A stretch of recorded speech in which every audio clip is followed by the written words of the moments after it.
Notre Rabotai, dans notre paracha, on rencontre Yaakov Avinu, parachat Vayetze, a priori avec une nouvelle identité. On est même surpris. Le même Yaakov qui était jusque-là, Yoshev Ali, il était assis dans les tentes. Là, on le voit qui devient un bon berger.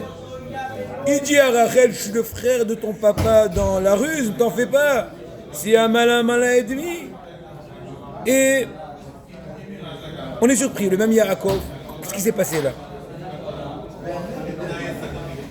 Plus que cela, Yaakov jusque-là, il vivait une vie de quiétude. Yoshev Alim, il n'y a pas plus doux et plus beau qu'étudier la Torah, Rabotai, s'asseoir, étudier la Torah. Très grande responsabilité de soutenir tout le monde. Et depuis exactement le lendemain qu'il a reçu les brachot, et ça commence tous les épisodes. L'épisode de Esav, Elipas, son neveu qu'il dépouille, et il se sauve de la maison de ses parents. Après l'histoire de Dina plus tard, Lavan, n'en parlons pas, combien il a trompé. Je comprends pas, c'est ça l'accomplissement des brachot? Pour répondre à cela, le message est simple. On ne peut pas prendre le beurre sans l'argent du beurre, façon de parler. À savoir qu'une fois que Yaakov Avinu a pris les brachot, avec toute la justice de la chose, eh ben il ne peut pas prendre les brachot sans prendre aussi le rôle et les difficultés que Esav aurait dû surmonter. Étant donné qu'on a expliqué dans le cours précédent que le fait que Yitzhak a donné les brachot à Yaakov, c'était, c'était le fait que Yitzhak a donné les brachot à Esav, c'est pour donner les éléments de combattre, de surmonter les difficultés qui étaient devant lui. Maintenant, toi, Yaakov, kol hakavod, tu as fait une bonne transaction, tu as pris les brachot, mais il faut prendre aussi tout le dossier, il faut prendre aussi toutes les difficultés de Esav. C'est pour ça que Yaakov Avinu, on le voit maintenant, il devient Ish Sadeh. Et pendant 20 ans, 22 ans, il travaille avec le froid, la nuit, le jour, tout le temps. Et avec cela, Rabotai, on comprend très bien un midrash étrange. Yaakov vient et dit à Léa, tu m'as trompé.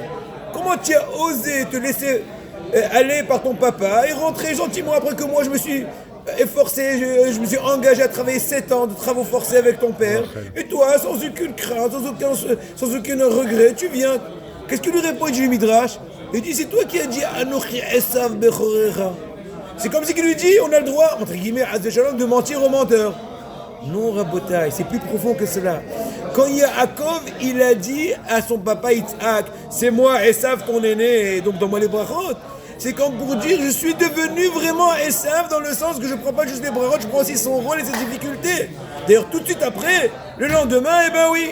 Eh ben au contraire, au lieu que les brachot amènent l'apogée, eh ben, il amène aussi tout le dossier qui est en parallèle à cela. Et on comprend très bien cette nouvelle identité. Et c'est pour ça qu'Hachem se dévoile à lui. Et on voit l'échelle au début de la paracha. Que le pied d'échelle est posé sur terre, mais le bout de l'échelle est jusqu'aux cieux. Comme pour dire, même si maintenant tu es devenu un homme de Sadeh du champ de la terre, si tu sais bien contrôler la situation, au contraire, c'est une meilleure occasion dans le trampoline de monter plus haut.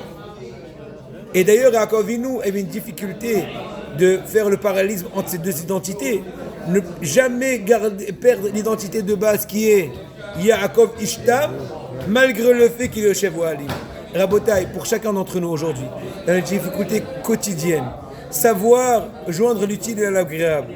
Ça veut dire même quand on sort dans le monde, si mensonger, difficile, concurrence, tout ce qu'on veut, tentation, tout le temps rester attaché à la Torah, c'est la chose unique qui va nous donner la possibilité de pouvoir surmonter toutes les difficultés.